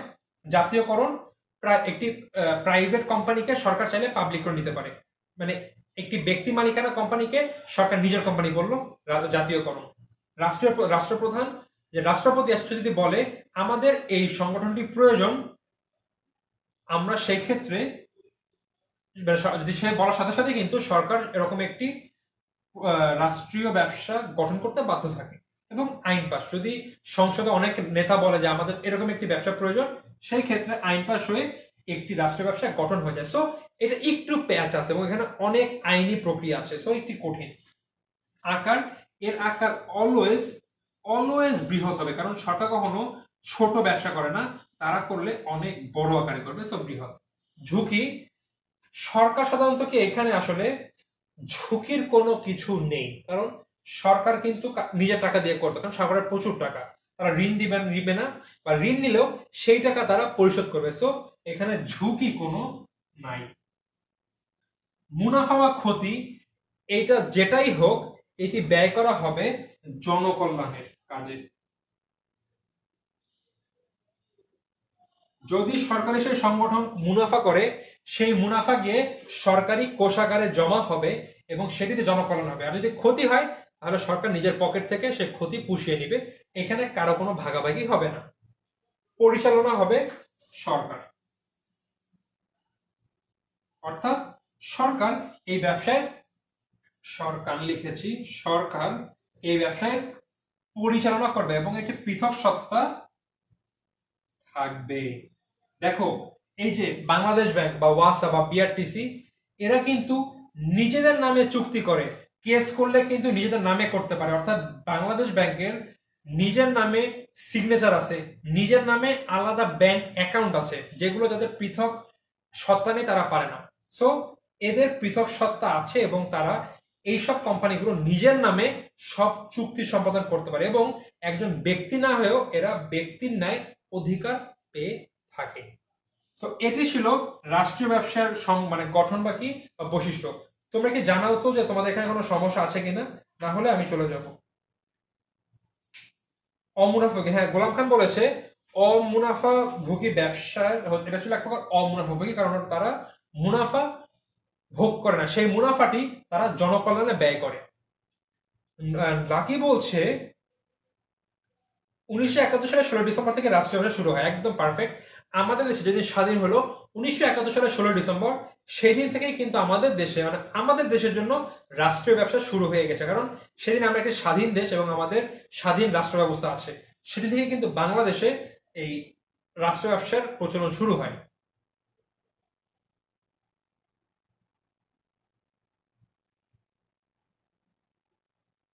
সো তোমাদের আশা করি কোনো সমস্যা নেই। তাহলে আমি এবার, আশা করি আমরা এখন রাষ্ট্রীয় ব্যবসা বুঝেছি। সো আমরা এক মালিকানা ব্যবসার বৈশিষ্ট্য জানলাম, এক মালিকানা ব্যবসা কি সেটি জানলাম, অংশীদারি ব্যবসার বৈশিষ্ট্য জানলাম। তবে অংশীদারি ব্যবসার আর কিছু টপিক পড়া বাকি আছে। রাষ্ট্রীয় ব্যবসা কি এবং এর বৈশিষ্ট্য কি জানলাম। সো রাষ্ট্রীয় ব্যবসা শেষ এবং আমাদের এক মালিকানা ব্যবসাও শেষ। আমাদের বাকি আছে এখন অংশীদারি ব্যবসা। তো চলো আমরা আবার অংশীদারি ব্যবসাতে ব্যাক করি এবং আমরা এখন বাকি সবকিছু মুছে দিই।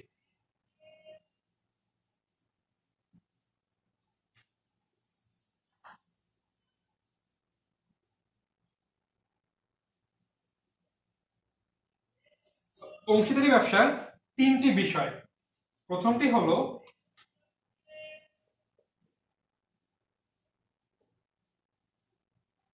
চুক্তি, পরেরটি হলো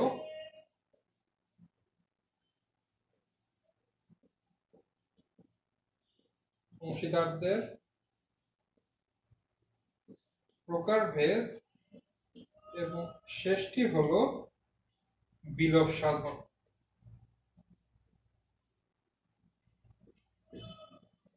এই তিনটি বিষয় আমরা পড়বো। সো প্রথমে আমরা আসবো চুক্তি, পরে অংশীদার, পরে হচ্ছিল প্রকারভেদ। সো বলো, অংশীদার ব্যবসা চুক্তি। অংশীদারি ব্যবসা অবশ্যই অবশ্যই চুক্তির ভিত্তিতে গঠিত হয়। অংশীদারি ব্যবসায়, আচ্ছা এটিও মুছতে হবে, ভিত্তি হলো চুক্তি। চুক্তি ছাড়া অংশীদারি ব্যবসা হয় না। যেহেতু একাধিক ব্যক্তি থাকে, তারা নিজেদের মাধ্যমে বলে নেয়, ভাই আমি তো ব্যবসা করছি, তুই এত পার্সেন্ট মূলধন দিবে, আমি এত পার্সেন্ট দিব, এবং লাভ হলে আমরা এইভাবে ভাগ করব, কে পরিচালনা করবে, কে কি করবে, এই সবগুলা কিন্তু চুক্তিতে বলা থাকবে। অর্থাৎ এই ব্যবসাটি করতে হলে অবশ্যই চুক্তি করতে হবে, চুক্তি ছাড়া অংশীদারি ব্যবসা কিন্তু হবে না। সো অংশীদারি ব্যবসার ভিত্তি হচ্ছে চুক্তি, চুক্তি ছাড়া অংশীদারি ব্যবসা কিন্তু কখনোই গঠিত হবে না। মনে করো বাবা এবং বাবার বন্ধু মিলে ব্যবসা করছে, বাবা মারা গেলেন, তার দুই সন্তান এখন ব্যবসার দায়ভার নিলেন। যদি দুই সন্তান এখন তাদের মধ্যে চুক্তি না করে, চুক্তি করো না, সেটি কিন্তু অংশীদারি ব্যবসা হবে না। দুই ভাইয়ের মধ্যে চুক্তি করতে হবে, দেখ তুই এটুক দেখবি, আমি এতটুক দেখবো, লাভ হলে তুই এত পার্সেন্ট রাখবি, আমি এত পার্সেন্ট রাখবো। চুক্তি মাস, চুক্তি ছাড়া অংশীদারি ব্যবসা হবে না। চুক্তি তিন প্রকার হতে পারে। প্রথমে হলো মৌখিক। যারা অংশীদার তারা মুখে মুখে বললো যে তোর হচ্ছিল 40%, আমার 30, এবং ওর হলো 30। এই তিনজন আমরা এইভাবে মূলধন দিব, লাভ হলে এইভাবে আমরা ভাগ করব, এবং আমি এই পার্ট দেখবো, তুই ওই পার্ট দেখবে, এইভাবে আমাদের দায়িত্ব থাকবে। সো চুক্তি যদি মৌখিক হয়, মুখে মুখে হয়, এটিকে বলা হবে মৌখিক চুক্তি। কিন্তু বলো একটা ব্যবসায় কিন্তু অনেক রকম চুক্তি হয়, এটি কিন্তু মুখে থাকলে আসলে হয় না, ভুলে যাওয়া হতে পারে এবং আগামীতে গন্ডগোল লাগতে পারে। যদি মনে করো কোনো কারণে মালিকদের মানে অংশীদারদের মধ্যে একটু মনোমালিন্য হলো, তখন অনেকে বলতে পারে না এটা আমি বলি না, এটা এমন মিথ্যা কথা, এরকম বলতে হইতে পারে, মানে বলতে পারে যে আমি মিথ্যা কথা, এটা এরকম বলি নাই, তুই মিথ্যা বলছিস। সেই ক্ষেত্রে কিন্তু মৌখিকটা ভালো না, সেই ক্ষেত্রে অবশ্যই লিখিত হওয়া ভালো।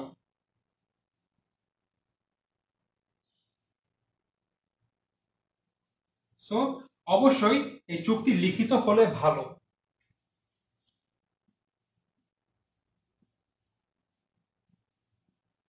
এবং লিখিত হলে কিছু সমস্যা আছে, যে সব সময় সব রকম আইনি সাহায্য পাওয়া যায় না। তোমাদের বইয়ে বোধ হয়, আচ্ছা আমি তো বলে দিই, বইয়ে মানে তোমাদের বলা নেই যে আমি লিখিত হলো, কিন্তু যদি কখনো যেহেতু আমরা লিখিত, সরকার কিন্তু জানে না যে আমরা ব্যবসা করছি, আমরা বৈধভাবে ব্যবসা করব। তবে যদি আমরা কখনো সরকারি সাহায্য পেতে যাই, তখন কিন্তু আমরা, যদি এটি লিখিত বা মৌখিক হয়, সাহায্য পাবো না। এর জন্য আমাদের হতে হবে নিবন্ধিত।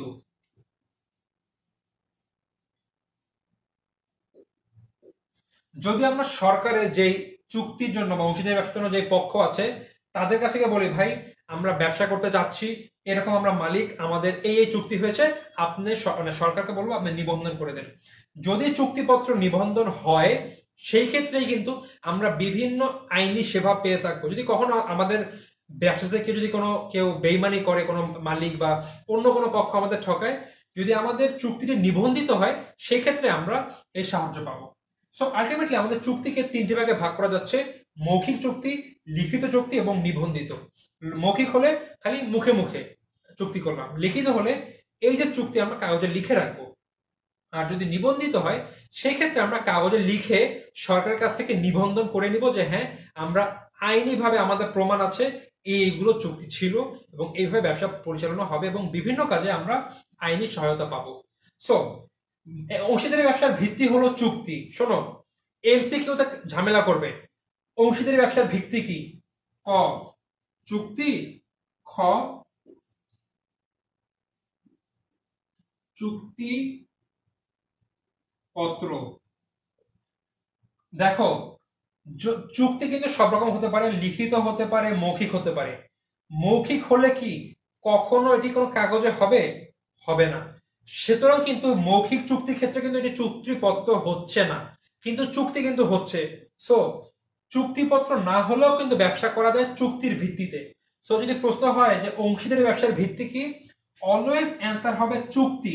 চুক্তিপত্র হবে না, কারণ যদি চুক্তিটি মৌখিক হয়, সেক্ষেত্রে কিন্তু এটি চুক্তিপত্র হচ্ছে না, এবং চুক্তিপত্র না হয়েও কিন্তু ব্যবসাটি পরিচালনা করা সম্ভব। সো অংশীদারি ব্যবসার ভিত্তি হবে চুক্তি। সো আমরা চুক্তি কি বুঝলাম, তোমরা একটু কমেন্টে জানিয়ে দাও যে তোমরা কি চুক্তি কি এটি বুঝেছো কিনা। না হলে আমি আবার বুঝাবো, আর যদি সব বুঝে থাকো তাহলে আমরা প্রকার ভেদে যাব।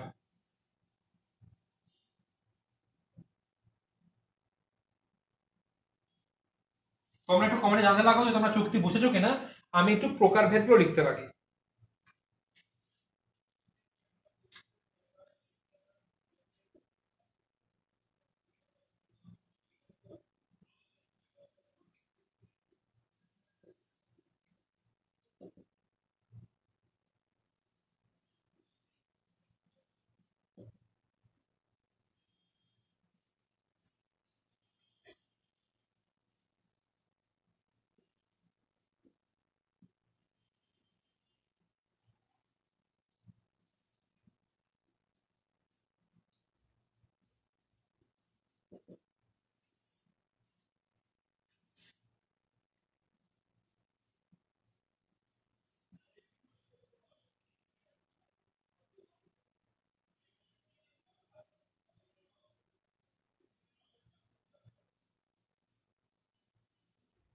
সো আমি জাস্ট প্রকারভেদ লিখে রাখলাম, এটা আমি পড়া আলোচনা করবো।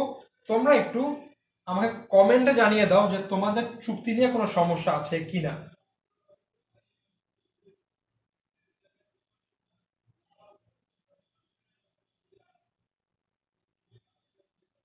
আচ্ছা, আমাকে আলিফা জাহান বলেছে চুক্তি লিখিত মৌখিক, লিখিত মৌখিক একটু ভুল করেছো। লিখিত একটা, মৌখিক একটা, এবং একটা হলো নিবন্ধিত অথবা লিখিত নিবন্ধিত। এটা আমরা একটা বললে হয়, কারণ যদি নিবন্ধন করতে হয় অবশ্যই কিন্তু চুক্তি আমাদেরকে লিখতে হবে কাগজে। সো চুক্তি তিন প্রকার: লিখিত, মৌখিক, লিখিত এবং লিখিত ও নিবন্ধিত। রাসেল খান বলছে নিবন্ধন করা কি বাধ্যতামূলক? না ভাইয়া, অবশ্যই না। তুমি নিবন্ধন না করেও চালাতে পারো, তবে এই ক্ষেত্রে সমস্যা হলো আগামী যদি মনে করো কেউ তোমার ব্যবসার সাথে কোনো মনে করো চুক্তি বা কোনো কিছু করে মানলো না বা তোমাদের ঠকালো, সেই ক্ষেত্রে তোমরা আইনি সাহায্য পাবা না, কারণ তুমি আইনের সরকারের কাছ থেকে আগে কিন্তু তুমি নিবন্ধন করে নাও না এই ব্যবসা সম্পর্কে। সো সেই ক্ষেত্রে তুমি কোনো সাহায্য পাবা না। সো বাধ্যতামূলক না, তবে যদি নিবন্ধন করো তুমি অনেক সুবিধা পাবা। আলিফা বলেছে বুঝেছি।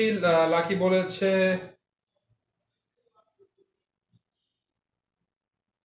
হ্যাঁ। মাহমুদিরা বলছে লিখিত চুক্তিকে চুক্তিপত্র বলা হয়, যখন আমরা চুক্তি লিখবো তখন এটা আমার চুক্তিপত্র হবে, তবে অংশীদারি ব্যবসার ভিত্তি কিন্তু চুক্তিপত্র নয়, শুধু চুক্তি। ইশরাক আরাফাত বলেছে ক্লিয়ার আছে, তাহলে যদি ক্লিয়ার, আমি এখন অংশীদারের প্রকার ভেদে আছি। যাই এখন ভাই, অংশীদারি ব্যবসা কি? একাধিক মালিকরা মিলে ব্যবসা করবে, তাই না? তো ভাগ আছে। এখন নিশ্চয় সব মালিক একই রকম আচরণ করবে না, এক একজনের আচরণ এক এক রকম হবে, তাই না? তো আমি এর জন্য মেনলি ছিল ভাগ করি।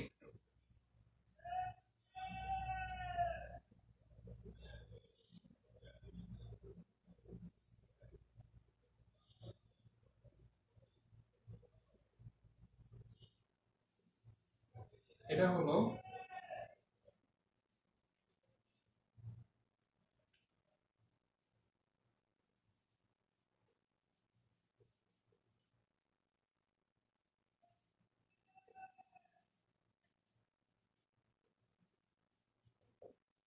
সো দেখো, এই হলো আমার মনে করো এই কতগুলো প্রকারভেদ আছে। আমার এখন এর প্রকারভেদ গুলো, আচ্ছা, সো আমি অংশীদারদের যে মালিক মানে অংশীদার আছে এদের বিভিন্ন আচরণের উপর ভিত্তি করে এদেরকে আমি মোট 6টি ভাগে ভাগ করেছি। দেখো, 1, 2, 3, 4, 5, 6। এখন কেন এরা ভিন্ন এটা আমাদের বুঝতে হবে। প্রথমে আসি সাধারণ অংশীদার। অংশীদার বুঝতেই আমরা সাধারণ অংশীদারকে বোঝাই, তারা কোম্পানিতে মূলধন বিনিয়োগ করবে। আমরা জানি অংশীদার ব্যবসার কি, মালিকরা মূলধন বিনিয়োগ করে, পরিচালনা নেয় এবং দায় এদের অসীম, তাই না? বাট তবে এদের আচরণের উপর ভিত্তি করে এদের কিছু পার্থক্য আছে। অংশীদারদের দায় কিরকম, মানে সরি, সাধারণ অংশীদার এদের মূলধন কেমন, মানে ওরা কি মূলধন দেয়, দিবে। এদের পরিচালনা কি করে সাধারণ অংশীদাররা? হ্যাঁ, সাধারণ অংশীদাররা পরিচালনায় অংশগ্রহণ করে থাকে। এবং এদের দায় কেমন? অংশীদারি ব্যবসার বৈশিষ্ট্য অনুযায়ী এদের দায় হবে অসীম। সো অংশীদারি ব্যবসার দায় হচ্ছিল একদম অসীম। এরপরে ঘুমন্ত অংশীদার। দেখো, সাধারণ অংশীদার কি, তার সকল বৈশিষ্ট্য কিন্তু আমরা অংশীদারি ব্যবসার সাথে মিলিয়ে ফেলেছি। সো আমরা অংশীদার বলতে বোঝা হচ্ছিল সাধারণ অংশীদারকে। ঘুমন্ত অংশীদার কি বোঝাচ্ছে? সে ঘুমিয়ে থাকে। মানুষ ঘুমিয়ে থাকলে কি করে? কাজ করে না। এই ক্ষেত্রে ঘুমন্ত অংশীদার কিন্তু মূলধনের ঠিকই প্রদান করবে, অর্থাৎ মূলধন বিনিয়োগ করবে, তবে এরা পরিচালনায় অংশগ্রহণ করবে না। কারণ কি? এরা ঘুমিয়ে থাকে, কাজ করে না, আলসে। সো এরা পরিচালনায় অংশগ্রহণ করবে না। আর যেহেতু পরিচালনায় অংশগ্রহণ করে না বিভিন্ন রিজনে, মনে করো আমরা 5জন অংশীদার ব্যবসায়ী, এর মধ্যে আমাদের এক বন্ধু কাজ করে না। সো বাইরের মানুষ কিন্তু জানে না সে আসলে মালিক, কারণ তাই কিন্তু কখনো দেখে না। আমাদের বাকি 4 বন্ধুকে দেখে এই ব্যবসা চালাচ্ছি, তো সবাই ভেবেই নেয় আমরা 4জন হচ্ছিল মালিক। সো আমাদের উপর ভিত্তি করে কিন্তু সবাই লেনদেন করে। সো সবাই কিন্তু জানে না যে আমার ওই 5 নাম্বার ফ্রেন্ডও মালিক। তো এজন্য এই রিজনে যেহেতু সবাই ওকে মালিক হিসাবে ধরে নেয় না, তাই স্বাভাবিকভাবে সাধারণ অংশীদারদের মতো তার সেই যে দায়, ওই দায়টি অসীম থাকে না, থাকে সসীম। অর্থাৎ ঘুমন্ত অংশীদার দায় কেমন হবে? সসীম। এরপর নামমাত্র অংশীদার। নামমাত্র অংশীদার সে মূলধনও দেয় না, পরিচালনাও করে না। মূলধনও দেয় না, পরিচালনাও করে না, এবং তার দায়ও সসীম বা দায়ও নেই। সে কি করে? নামমাত্র অংশীদার 3 নম্বরে নামমাত্র অংশীদারের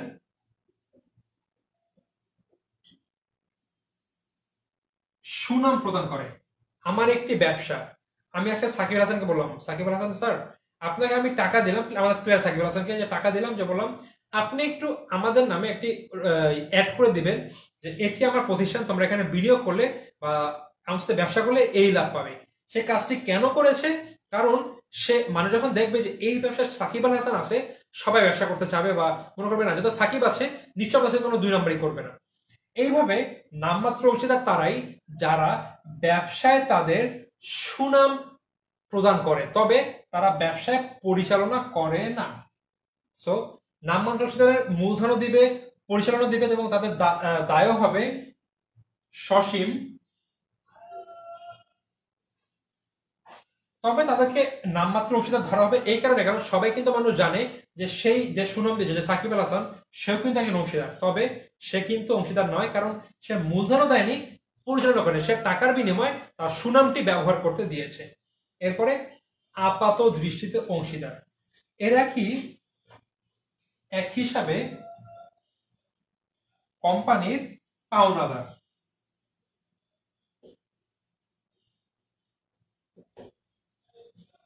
পাওনাদার কেন? কারণ এরা হচ্ছিল সে অংশীদার, একজন অংশীদার ছিল, তবে সে এখন অংশীদার নাই, সে অংশীদার চুক্তি ভেঙেছে যে ভাই আমি আর ব্যবসা করব না, তবে সে তার ব্যবসা থেকে টাকা উত্তোলন করেনি।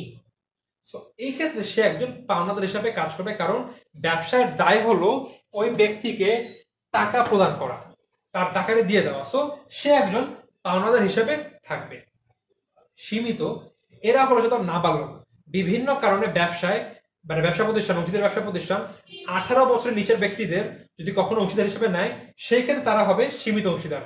তারা ঠিকই মূলধন দিবে, তবে তারা পরিচালনা অংশগ্রহণ করতে পারবে না, এবং তাদের দায় হবে সসীম। সসীম বিষয়টি কি আমরা জানি, কারণ আমরা আগে জেনে এসেছি। সো অংশীদার যারা সীমিত অংশীদার, তারা ব্যবসায় মূলধন ঠিকই বিনিয়োগ করবে, তবে তারা পরিচালনা অংশগ্রহণ করতে পারবে না, এবং তাদের দায় হবে সসীম। লাস্টে হচ্ছিল আচরণে অনুমিত অংশীদার। ঠিক একইভাবে এটির মধ্যে কিছুই নেই, কারণ আমরা এলাকায় ব্যবসা করি, আমাদের এলাকায় সবাই চেনে, আমাদেরকে চেনে, এবং আমাদের এলাকার হুজুরকে সবচেয়ে ভালো মতো চেনে। কারণ কি? সে এলাকায় খুব একটি সম্মানীয় ব্যক্তি, সবাই তাকে বিশ্বাস করে, খুব হাজি মানুষ হুজুর। আমরা এখন তাকে বললাম যে হুজুর সাহেব, আমরা আপনার নামটি ব্যবহার করলাম যে আমাদের এলাকার হুজুর আমাদের সাথে ব্যবসা করছে, তাহলে কি হবে? এলাকার মানুষ আমাদের উপর একটি আস্থা পাবে। হুজুর কিছু বলো না, মানে চুপ করে তো করো, ঠিক আছে করো। এই দেখো, সে কিন্তু টাকাও নিচ্ছে না, কিছুই করছে না, তবে সে নিজের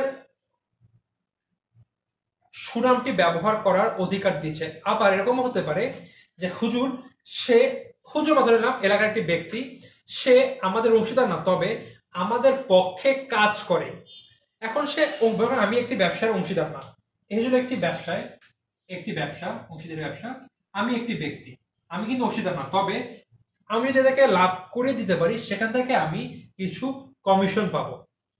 সেই ক্ষেত্রে আমি কি করবো? মানুষের কাছে গিয়ে বলবো ভাই এটি আমার কিন্তু কোম্পানি, এখানে আমি কাজ করি, হ্যাঁ অনেকভাবে কথাবার্তা বলবো। সো আমার কথাবার্তা কিন্তু মনে হবে আমি একজন কোম্পানির অংশীদার, তবে আমি কিন্তু আসলে প্রকৃতপক্ষে কিন্তু আমি অংশীদার নই। সো এই যে আমি আচরণ দ্বারা বুঝাচ্ছি আমি একজন অংশীদার, এটাকে বলা হবে আচরণে অনুমিত অংশীদার। এইখানে আমি কোম্পানির বিনিয়োগও করব না, এবং এইখানে আমি কোনো পরিচালনা করব না, তবে আমার দায় হবে অসীম। কারণ কি, মানুষ কিন্তু জানে যে আমি এই কোম্পানির একজন অংশীদার। আমার কথা শুনে মনে কিন্তু অনেকে বুঝে যে আমি একজন অংশীদার, মানে বিশ্বাস করে, বাট আমি তো অংশীদার না। তো সে যেহেতু মানুষরা জানে যে আমি অংশীদার এবং আমার উপর অনেক সময় ভরসা করে কোম্পানিতে বিনিয়োগ করবে, সো ক্ষতি হলে সেই ক্ষতির ভার কিন্তু আমাকে বহন করতে হবে। সো ক্ষেত্র বিশেষে আচরণে অনুমিত অংশীদারের দায় হচ্ছিল অসীম। এই ছিল মূলত আমাদের যে অংশীদারের প্রকারভেদ এবং এগুলো তাদের হচ্ছিল বৈশিষ্ট্য। তোমরা একটু কমেন্টে জানিয়ে দাও তোমরা এটি বুঝতে পেরেছো কিনা।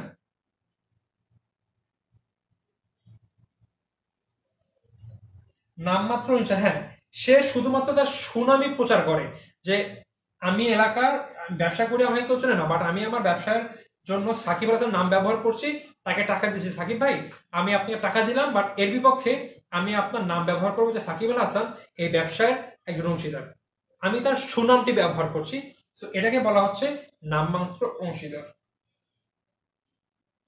আচ্ছা ভাইয়া, কর্মী অংশীদার লেখেন নিত আপু, সরি আপু, এটি কিন্তু এইচএসসি সিলেবাসের টপিক, যেহেতু এসএসসি তে নাই, সো আমি এজন্য এটি পড়াচ্ছি না, কারণ আমার যে এসএসসি শিক্ষার্থী আছে ওরা একটু পেঁচিয়ে ফেলবে, এমনি কিন্তু অনেক প্যাচের বিষয়গুলো। আবার যদি এক্সট্রা কিছু আনি তারা কিন্তু বইয়ে পাবেন এবং পরে কিন্তু কনফিউশন তৈরি হবে, সো এটাই পড়াচ্ছি না। আশা করি হ্যাঁ, কারো কোনো কিছু নেই। আচ্ছা, কারো কোনো অংশীদার নেই, সরি অংশীদার বলে কোনো প্রশ্ন নেই। সো আমরা অংশীদারি ব্যবসার প্রকারভেদ সম্পর্কেও কিন্তু জানলাম। লাস্টে আছে আমাদের জাস্ট বিলোপ সাধন। বিলোপ সাধন কি? কোম্পানিটি বিলোপ সাধিত হবে। বিলোপ সাধন মানে হচ্ছিল কোম্পানি বন্ধ হয়ে যাবে।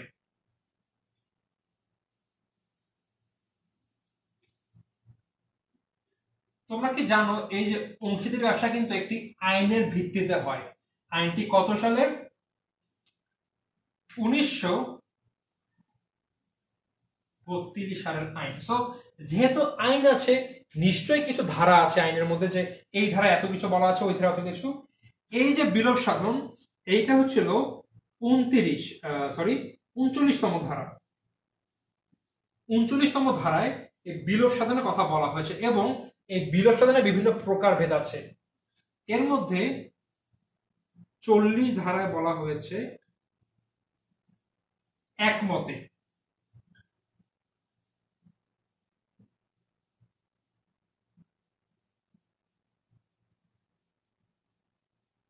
সো প্রথমে হলো 40তম ধারা এবং এটি হলো একমতে। আমরা ব্যবসায় 5 জন অংশীদার, 5 জনের লিস্টে নিলাম। ভাই, অনেকদিন ব্যবসা করেছি, আমরা এখন ব্যবসা করতে চাই না, চলো ব্যবসাটি বন্ধ করে দেই। যদি সবাই একত্রিত একমতে যদি বিলোপ সাধন করতে চায়, এটাকে বলা হবে একমতে বিলোপ সাধন। এবং বা বইতে বলা আছে সকলে একমত হয়ে বিলোপ সাধন, যেটা হচ্ছিল 40তম ধারা। এরপরে হলো 41তম ধারা। 41তম ধারায় বলা হয়েছে বাধ্যতামূলক।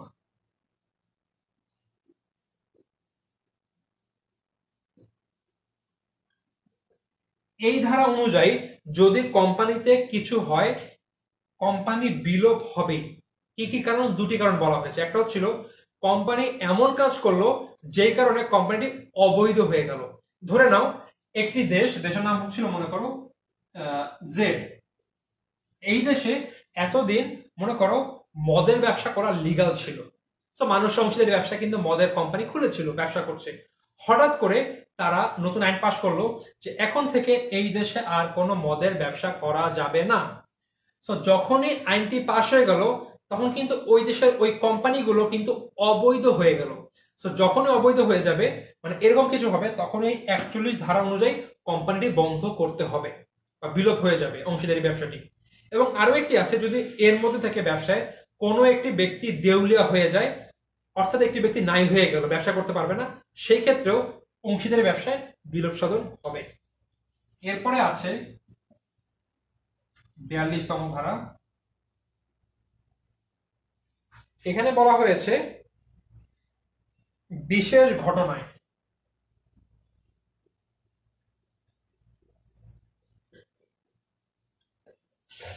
আমরা 3 জন বন্ধু ব্যবসা শুরু করলাম যে আমরা আগামী 3 বছর ব্যবসা করব। অথবা আমরা যতদিন না আমাদের সব মিলে 1 কোটি টাকা লাভ হবে ততদিন আমরা একসাথে ব্যবসা করব। দেখো, যখন আমাদের জিনিসটি হয়ে যাবে যে আমরা 3 বছর ব্যবসা করেছি, অথবা ওই যে 1 কোটি একটি নির্দিষ্ট আমরা লক্ষ্যে কাজ করেছি, 1 কোটি আমাদের লাভ হয়ে গিয়েছে, হওয়ার পরে কিন্তু আমাদের আর ব্যবসার যে যে কারণে ব্যবসা চালু করেছিলাম সেটি কিন্তু পূর্ণ হয়ে গিয়েছে, অথবা কোনো অংশীদার মারা গিয়েছে, অথবা কোনো অংশীদার আবার দেউলিয়া হয়ে গেছে, এমন কিছু হয়, সেই মাধ্যমে কিন্তু ব্যবসা বিলোপ ঘটবে এবং এটিকে বলা হবে বিশেষ ঘটনা সাপেক্ষে বিলোপ সাধন। এরপরে হচ্ছিল আর দুটি আছে, 43তম ধারা,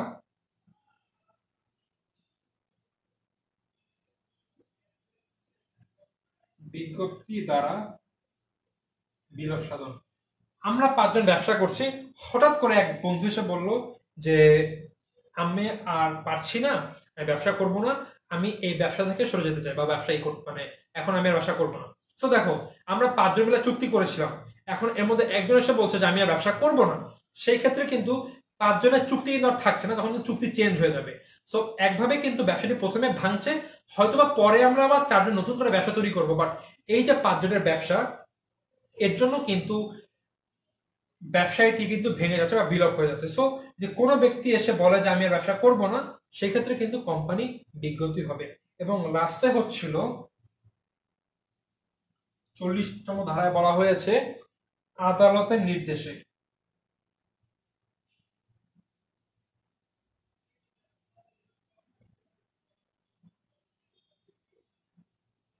আদালতের নির্দেশে বিলোপ সাধন।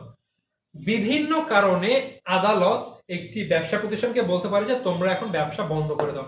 বই আমাদের দেওয়া আছে সুন্দর, যে কেউ যে পাগল হয়ে যায় বা অসুস্থ হয়ে পড়ে বা ব্যবসা যদি ক্ষতির মুখে হয়, বিভিন্ন রিজন আছে, আমাদের বইয়ে পয়েন্ট করা আছে, আমরা দেখে নিব বইগুলো। যদি এমন কোনো রিজন হয় যে এই বইয়ের পয়েন্টগুলো হয়েছে, সেই ক্ষেত্রে সরকার এই কোম্পানিকে বলবে তোমরা এখন ব্যবসা বন্ধ করে দাও, তোমরা চালাতে পারবে না। যদি এটি বলে, তাহলে আদালতের নির্দেশে কোম্পানিটি বিলোপ সাধন হবে। এই ছিল আমাদের মূলত অংশীদারি ব্যবসায় বিলোপ সাধন। 39তম ধারায় পুরো অংশীদারি বিলোপ সাধন সম্পর্কে বলা হয়েছে যে অংশীদারি বিলোপ সাধন কি, এবং 40, 41, 42, 43, 44 এই 5টি ধারায় বিভিন্ন ভাগে বিলোপ সাধনকে ভাগ করা হয়েছে যে কোন ক্ষেত্রে কেমন কি হবে। তো আমাদের প্রশ্নে আসে যে বিশেষ ঘটনা সাপেক্ষে বিলোপ সাধন, এটি কত নম্বর ধারা? 42তম। সৃজনশীল আসে যে 2 বন্ধু মিলে 2টি আলাদা ব্যবসায় প্রতিষ্ঠানে আছে, অংশীদারি ব্যবসায়। এ বন্ধুর ব্যবসাটি হয়েছে হয়েছে তাদের কোম্পানি একটা নির্দিষ্ট সময় শেষ হয়ে গিয়েছে। এ ব্যক্তির কোন কোম্পানি কোন জন্য কিসের জন্য বিলোপ সাধন হয়েছে? বিশেষ ঘটনা, কারণ এখানে বলা আছে যদি নির্দিষ্ট লক্ষ্য অর্জন হয়ে যায় সেই ক্ষেত্রে কোম্পানি বিলোপ সাধিত হবে। বি বন্ধুর ক্ষেত্রে বলা হয়েছে সরকার তাদেরকে বলেছে তোমরা কোম্পানি এই অংশীদারি ব্যবসা বন্ধ করে দাও। এটি কোন টাইপের বিলোপ সাধন? আদালতের নির্দেশের সাপেক্ষে বিলোপ সাধন। এইভাবে তোমাদের এমসিকিউ আসবে, তোমাদের সৃজনশীল আসবে। সো এটি ছিল মূলত অংশীদারি ব্যবসায় সকল বিষয় যেটি আমরা শেষ করলাম। সো আমাদের আজকে এই ভিডিওতে মানে এই ক্লাসে এক মালিকানা ব্যবসা, অংশীদারি ব্যবসা এবং রাষ্ট্রীয় ব্যবসা সম্পর্কে জানলাম।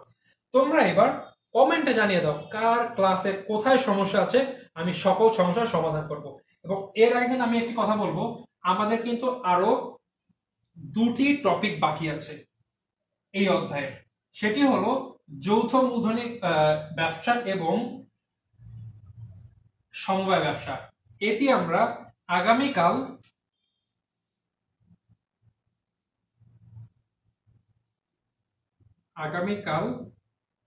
4টার সময় কিন্তু ক্লাস দিব। সেই ক্লাসে এই বাকি যে 2টো টপিক আছে সে সম্পর্কে বলে দেব। তবে এর আগে তোমরা আমাকে জানিয়ে দাও তো কার কোথায় কি সমস্যা আছে, সমস্যা সমাধান করে কিন্তু আমি ক্লাসে শেষ করতে পারবো।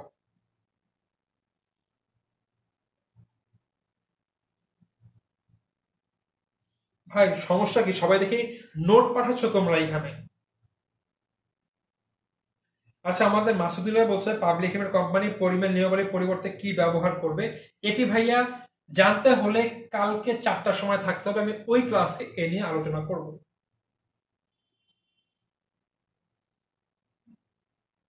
সো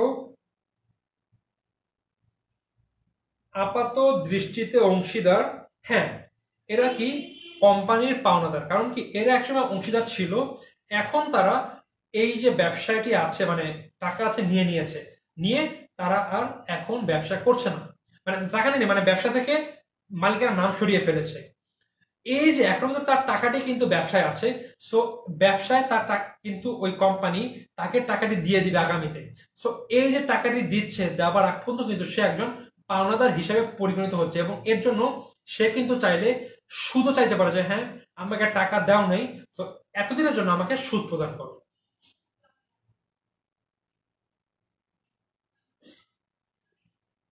সো সবাই বলেছে অল ক্লিয়ার, রাবেয়ার ক্লিয়ার, লাকি বলেছে ক্লিয়ার, গোলাপ খান বলছে থ্যাংক ইউ ভেরি মাচ, বুঝেছি, অনেক বুঝেছি। আচ্ছা, রাবেয়া বলেছে ইনশাল্লাহ কালকে থাকবো। আলিফা জাহান বলেছে থ্যাংক ইউ, ক্লাস বুঝেছে। সো আশা করি আমাদের আর বুঝতে অসুবিধা নেই, সবাই বুঝেছো। সো আমি ক্লাসটি এখানেই শেষ করবো। ক্লাস শেষ করার আগে আমি আবারও বলছি, গুড লাকের সাহায্য ছাড়া কিন্তু আমরা ক্লাসগুলো আনতে পারতাম না, লাইভ ক্লাসগুলো। অবশ্যই গুড লাকে আমরা ধন্যবাদ জানাচ্ছি, এবং রবি টেনিস স্কুল কিন্তু তোমাদের জন্য আরো লাইভ ক্লাস আনবে। আমাদের সাথে থাকো, রবি টেনিস স্কুলের লাইভ ক্লাসে থাকো, সেখান থেকে সব লাইভ ক্লাস হবে। এবং রবি টেনিস স্কুল ক্লাসরুম গ্রুপটিতে থাকো, সেখানে কিন্তু তোমরা বিভিন্ন টপিক সম্পর্কে অনেক বিস্তৃত আলোচনা পাবা। এবং আমাদের যে অ্যাপটি আছে রবি টেনিস স্কুল অ্যাপ, সেটি ডাউনলোড করো। সেইখানে কিন্তু ইতিমধ্যে 10 লক্ষ শিক্ষার্থী ডাউনলোড করে ফেলেছে।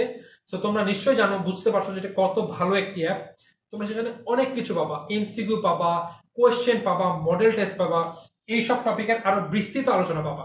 সো অ্যাপটি ডাউনলোড করে ফেলো। দেখা হচ্ছে আগামীকাল 4টায়। এর আগে সবাই ভালো থাকবে, সুস্থ থাকবে। সবাইকে সালামু আলাইকুম।